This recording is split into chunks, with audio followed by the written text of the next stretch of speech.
afternoon and welcome to the 13th Stress Management Workshop for Leeds Beckett University. Hi, my name is Jen. I do apologise, I'm 1 minute late today due to fat fingers possibly, but I ended up pressing the back button and it erased all my title and sorting the page to go live today. So sorry for my lateness, but yeah, welcome. Change of scenery today. I've decided to bubble up with my mum. As most of us do know now here in the UK, the laws are becoming even more relaxed during this COVID-19 crisis. So I'm here now to see my mum. So hence the lovely surroundings. I'm joined by a lovely peacock behind me. So, but anyway, yeah, thank you very much. If you have a spare pen and paper handy, awesome, go grab it. As like with all of the stress management workshops I do for Leeds Beckett University, I would always like them to have a practical element with them, all of them, sorry, in mind. So if you would like to make notes, and feel free. We're here today between 2:15 to 6:15.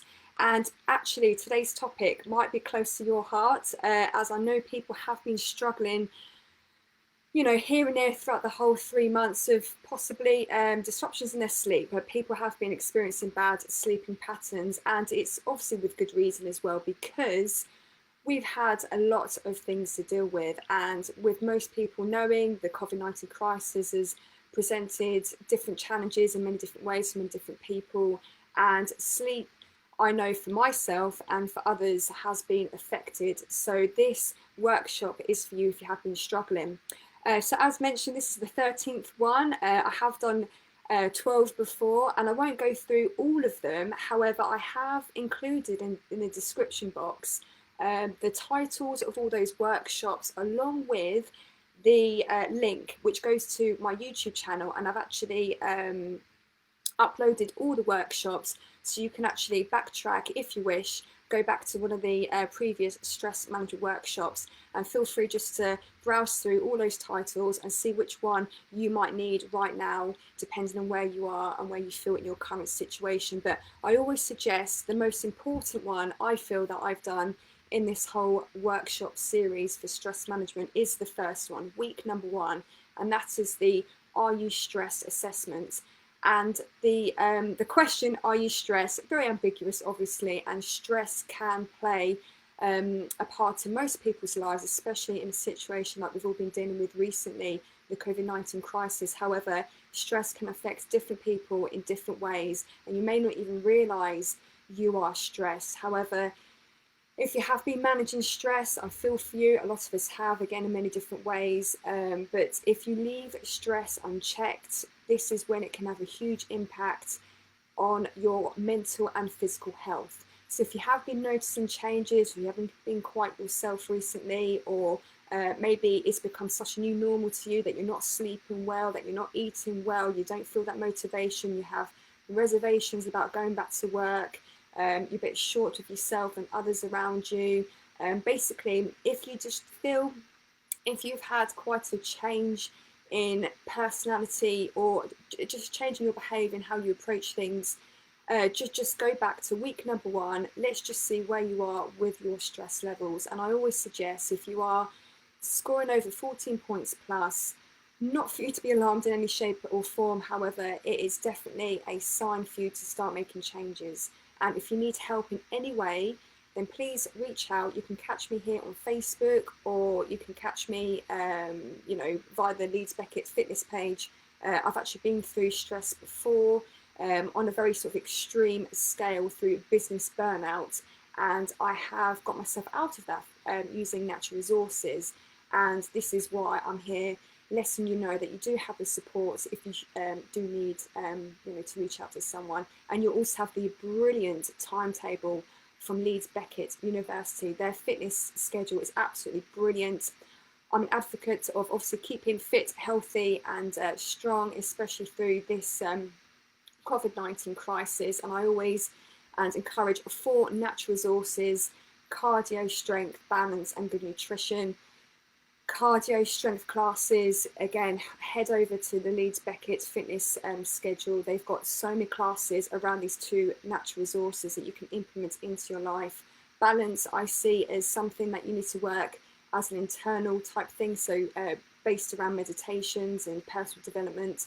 I know there's a few meditations offered on the schedule as well. And good nutrition, we all know what to do when it comes to eating well, so we don't have to go into great depth. But as long as you have those 4 natural resources in your life, you can implement them in some way, then you will be able to safeguard yourself against stress. And actually this week as well, you might be a new attendee to the workshop. I believe you might be also part of the boot camp that Leeds Beckett Fitness has been running. So hi, welcome again. My name's Jen, and I have been doing these for the last 12 weeks now. This is now week 13, so again, feel free to ping back to any of the other class workshops should you need a helping hand when it comes to managing your stress. So what most people don't realise, just to recap, what actually stress is that most people do feel stressed from time to time, and that's a good thing. We're actually built to feel stress. It's a good natural response to certain situations. However, obviously in today's day and age, we're not running away from tigers, lions out in the wild, but stress is part of our lives. This is before the COVID-19 crisis, and it's a very good way, it's a very good thing, I think, to understand, because we can't seem to run away from stress. But it's good. There are good stresses and bad stresses. We're obviously addressing here the COVID-19 crisis, and it's been an incredible journey for a lot of us, and again in so many ways, and it's always good just to realise the triggers that you may not be able to cope very well with, and for you to understand there are interventions that you can put in place and implement into your life, so you can actually manage your stress. Because again, on worst case scenario, a few years back I experienced stress through severe, burning myself out really, business burnout, running multiple businesses, and the narcissism stress that I experienced in my story was debilitating anxiety. It affected my production in my business. It also damaged my health. And it led to ultimately my depression that I went through. So yes, there's quite a lot of bad things, unfortunately, if you don't look after and manage your stress well. So with stress, again, bouncing back to that point, is stress can actually get quite addictive for you, because the chemicals released in the brain is what you can actually get quite addicted to. So it's all about interventions to cut that pattern, so you can then obviously manage your stress better.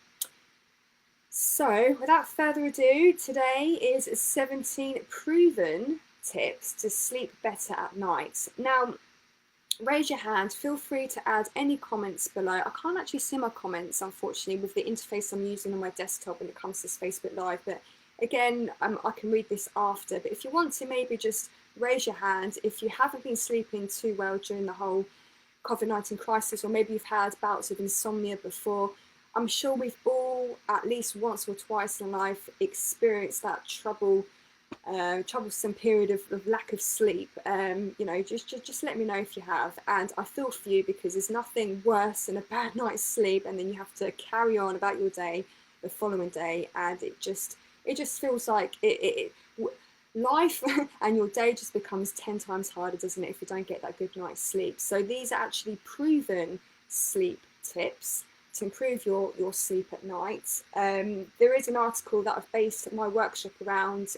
Maybe I can drop it in after the workshop, and you can refer to that should you wish to. But yeah, these are proven. I'm not saying they're going to be working for you. If you want to take notes, if you want to implement like 3 to 5 of them, if you're really struggling with your sleep, but again, it's proven to a certain point. So I'm just going to read out something from this article, and then I'll go through the 17 points. And again, feel free just to take on what you may feel is possible in your lifestyle. But anyway, a good night's sleep is just as important as regular exercise and a healthy diet. So research actually shows that poor sleep has immediate and negative effects on your hormones, your exercise performance, and brain function. It can also cause weight gain and increase in disease in both adults and children. So it's important for anyone of any age to get a really decent night's sleep. So in contrast, good sleep can help you eat less, especially if you're wanting to lose weight. It will give you that motivation to keep on that path of losing weight. You're going to get more from your exercise because you have the energy to do it, and therefore the motivation to want to be able to exercise as well. And you're going to feel just so much better the following day, or just as a whole, you're going to feel alert, brighter, healthier as well. So we all know the benefits of good sleep, like we would all know the benefits of exercise and eating well. However, sleep seems to be, unfortunately, not seen as a priority. However, it is a very big must in anyone's life. Over the past few decades, both sleep and quality and quantity has declined, and it's mainly in first world countries because of the lifestyles that we lead. And I can certainly vouch for that, being a business owner for many years, since 2012. You tend to put sleep on the back burner and put everything else forward. And it's like that again if you're a parent and you're a new mum or dad. Again, lack of sleep can certainly hit home then when you are looking after a newborn. And I've got a 4-year-old, and I remember those that first year very, very well, running on empty. So yeah, we all do experience periods of or lack of sleep at least a couple of times in our life. And if you want to optimize your health or lose weight, getting a good night's sleep is one of the most important things you can do, which we've just already established. So I'm going to go through these 17 tips. They're proven. I'm not saying necessarily they're going to be the right ones for you. You might want to, take away 1 or 2 to 5, whatever. But we're just going to be talking about the 17 proven tips, and then hopefully I wish you a very good night's sleep tonight if you are struggling right now. So tip number 1 is to increase bright light exposure during the day. So as you can imagine, we all actually run off a natural rhythm. Our body is in sync with really what happens. When the sun rises, we tend to be, in the zone of waking up when the sun rises, and we tend to feel more tired in the evening when the sun goes down. And that's a very natural way for us to actually time our sleeping patterns. Obviously, those who have, who've worked throughout the evenings or nights, like night shift workers, they would no doubt tell you that it's very, very hard, especially in the early days. And I don't think you ever get used to it.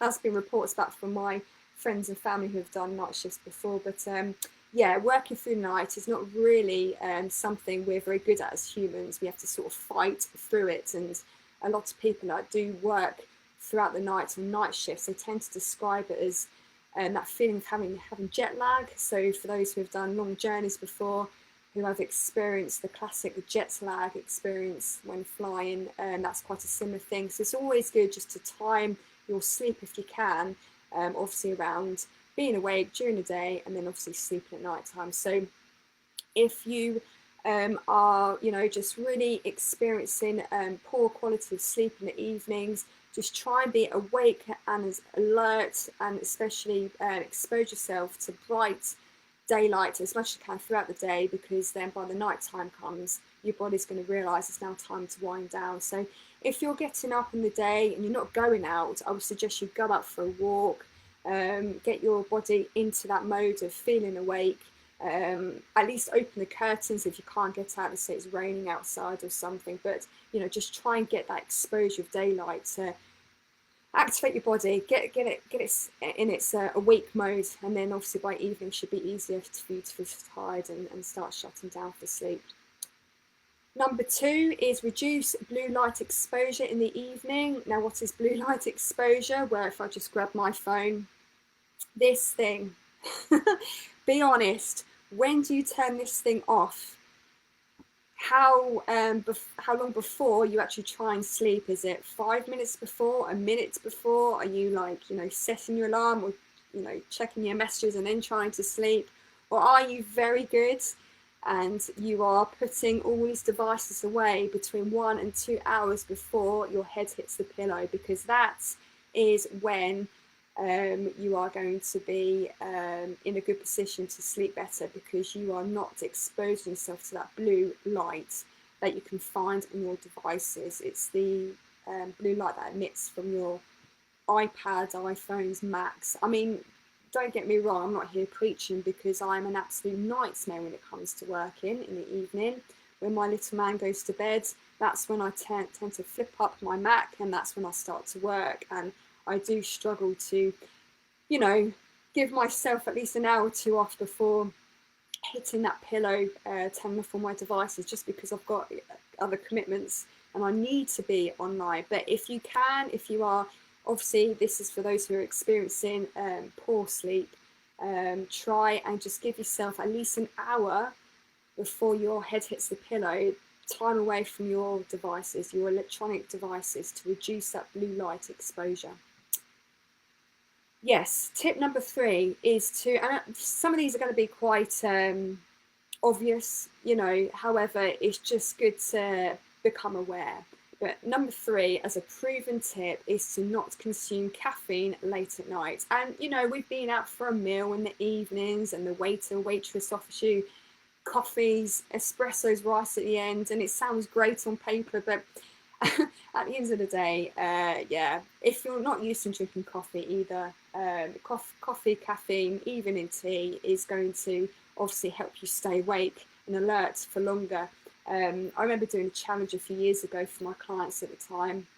It was a 7-day challenge to cut out caffeine after 4 o'clock in the afternoon, to see if you could see that difference in your sleep pattern. I mean, I'm a nightmare again. I don't drink coffee. Unfortunately, I don't like coffee. I like the smell of coffee, just don't like drinking coffee. But I absolutely love a cup of tea, and I will drink probably my last cup of tea about an hour before sleep. And again, it is not as strong as coffee, however, still caffeine all the same. So I did it myself as well. If you try and cut out any type of caffeine, even if you're, let's say, taking those caffeine tablets as well, try and cut that off after 4 o'clock every day, and hopefully over time, once the body gets used to it, you will see a difference in your sleep pattern. Okay, number 4 as a tip is to reduce irregular or long daytime naps. Now, we've all been there before where we've absolutely needed a nap in the day. I mean, it's just the most incredible boost, especially if you're a new parent. I remember napping during the day when having my little boy. It was like a godsend.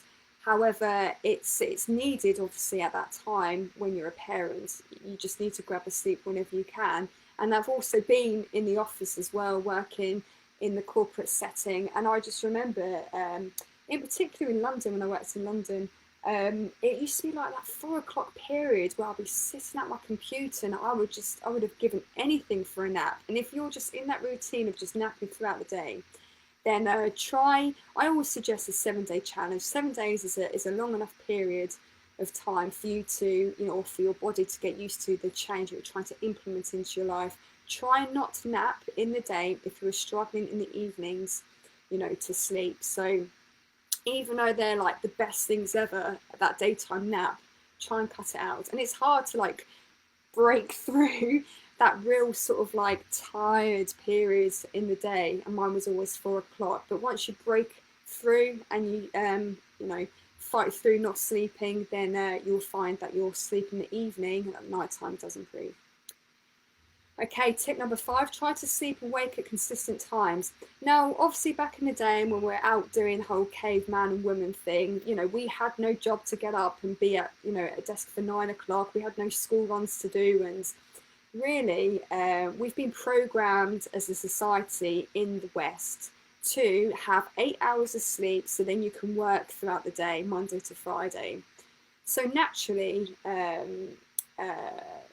we don't have to really sleep 8 hours a night, but because obviously we are in this type of society, living in the city or even out in the suburbs, wherever, but in the Western world, or the majority worldwide, we are in the zone and the pattern of working throughout the day, and obviously to you know, earn an income.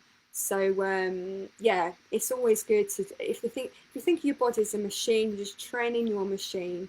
So if you have to be at work at a certain time every single day, Monday to Friday, I would always suggest to anyone who is struggling with their sleep to try and make sure they are in bed by a certain time each night. Let's say you need to get up at 7, try and hit the pillow and be asleep by 11, you know, as an example, and try and get that maximum sleep. And that would avoid you obviously feeling groggy in the morning, and then you don't need to crash and burn at any point in the day because you should have had enough sleep. Even though it doesn't seem too natural, but we are sort of forced in society to work throughout the day. So really you have to try and train your body to have that consistent sleep and sleep pattern.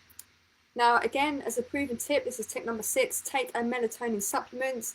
I personally wouldn't suggest really supplements as a go-to thing. I would try the other methods first, but it has been proven. I've never really done it before, I've never actually taken a melatonin supplement before. When you fly, I know people like to take them then. I wouldn't know what experience is taking them. So if you wanted to, if you're really struggling, then fair enough, try that. I wouldn't say to do it straight away. Again, there's other ways that you can try that are, avoiding taking a supplement. So it's up to you really, but that is a proven tip.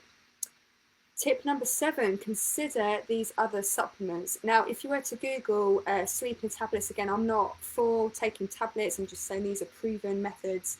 There are natural types of supplements you can take. Melatonin is obviously the most popular, the most effective, but there are other ones in the market. So again, I have absolutely no experience, no idea what works, what doesn't. I've never taken anything like that before, but again, just reeling off the proven tips. If you are struggling, because sleep is so important, maybe just Google into that.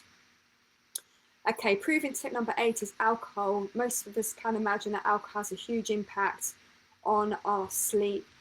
From the point of view of it has an effect on your hormones. I've just read that up, which I actually didn't know about. But if, for example, if you're a heavy drinker, you might be then possibly heavily breathing or possibly snoring at night. That might wake you up possibly. Again, if it's like a regular thing, and you know sometimes you might feel you can sleep through it, but really it's definitely in the science, and it is a proven thing not to drink alcohol. It will certainly help improve your sleep over time, but obviously it's not going to be an overnight thing, excuse the pun, but it will be something that you can look into and implement, and over time you'll be able to see that improvement if you were to cut alcohol out from your life there. Tip number 9 is optimize your bedroom environment. Is it, I mean, it depends if you believe in feng shui, but are you a tidy person? And if you are a tidy person, you go to bed and it's like messy, dirty, or just untidy, whatever. It's always good just to have a nice, clean, clear space so you can just chill out and see it as your sanctuary. Really make it a real nice place for you to put your head down and rest for that 8 to 9 or 7, they say. I think the good time is between 7 and 9 hours of sleep each night. But yeah, I mean, really, if you do sleep with a partner and they do snore, as they obviously can't help it to the person who snores, but it's maybe you need to remove yourself from that situation or make changes there. I don't know, but yeah, if you can't sleep through noises or a bad sort of environments in your bedroom, whatever that might be. You might even have animals that disrupt your sleep. I don't know, obviously, your setup, but make sure that you have the best chance for a good night's sleep. So really take into account about your bedroom setup. Tip number 10 is set your bedroom temperature. We've all been there where it's too hot to sleep. You've been abroad and you come back and you're thankful because it's not as hot as what it is in Spain, Greece, Turkey.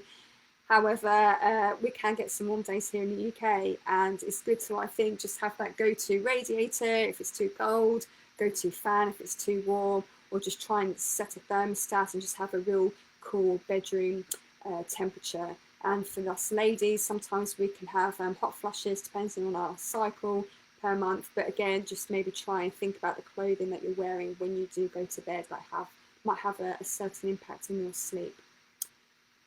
Okay, so number 11 as a tip, don't eat late in the evening. If you're thinking about going for a steak dinner at 9 o'clock, that sounds amazing to some. However, your body will need the next few hours digesting that food, and it's going to continue trying to digest all that heavy food as you sleep. So if you want to give your body a rest, which is what you're supposed to be doing when you are sleeping, try and avoid eating heavy meals. I would probably stop as a cut-off point 8 o'clock onwards at night. Just try not to eat anything after 8 o'clock, and that should then give enough time for your body to really relax, really wind down, and you can start experiencing a better night's sleep if you are struggling. So tip number 12, relax and clear your minds in the evening. I'm a massive fan of meditation. If you have been following me, you might have known already. I would definitely recommend a meditation, even if it's just for 5-10 minutes just before bed. It will just do wonders for you. Or you can maybe talk to yourself, like, maybe say out loud, or maybe write to, pen to paper, or just think about the things you've been grateful for throughout the day. There's a lot of proven science around that, and that will help you sleep better. So basically, the end result really, if you meditate, or were to highlight the 3 things that you were grateful for in that day, is just to make you get yourself in that positive mindset, so then you can fall to sleep, have those positive type dreams, and then obviously you can have a better night's sleep. If you're going to bed, obviously, as you can imagine, on a negative note, and you're stressed, and you're just wired, you're not going to get a good night's rest at all. So try and meditate, or do like a grateful type activity. Where are we? Number 13, take a relaxing bath or shower. People do like to do that. I know I like to have a quick shower before bed, just refreshes me, and I feel nice and clean, and I can really chill out. So it depends what you like there, but again, it's a proven tip. Number 14 is rule out a sleep disorder. You might, if you've been struggling for a long time, don't struggle alone. Always talk to people. You can go to your doctor, you can maybe seek advice online through support groups, but you might even have an underlying health condition or a disorder that is affecting your sleep. So never rule out. It may not be because you are on your iPhone, or working till late, or eating a heavy meal before you go to bed, but maybe have a chat with someone if you are struggling. It could be a disorder of some form, possibly. Tip number 15 is get a comfortable bed, mattress, and pillow. Sometimes when we go and travel, we don't like the pillows or the mattress or whatever. Well, treat yourself. You are a royal, and you got to sleep on an awesome bed. Give yourself that lovely 5-star hotel experience. Get the fluffiest of pillows if you like fluffy pillows. Get the most comfortable mattress, because you're going to be sleeping on that mattress for years to come. It's probably one of the best investments you can make. You're going to be on it every single night, no doubt, and you just need to, I think, invest in quality. So try and transform your bedroom into a lovely 5-star luxurious hotel room, and I'm sure if you are struggling before, you're going to look forward to going to bed if you've got a nice awesome mattress to sleep on. So I wouldn't suggest cutting corners when it comes to your mattress. 16 is exercise regularly, but not before bed. Not too sure if I agree with this one, because I'm the sort of person who absolutely loves exercise in the evening. For me, I just end up really using all that leftover energy I have from the end of the time I get to the end of the day, and I'll go out and I'll do a really hard spin lesson, and I can then drift off to sleep, not sort of like too soon after an intense spin session. However, some people I've had in my classes would spin, and then they would be like wired for the rest of the night, because they're just so they've just got so much energy from the exercise. So it just depends. Are you a morning person or an evening person when it comes to exercising? And if you are, if you find that exercise gives you energy, I wouldn't suggest that you do exercise in the evening if you're struggling to sleep.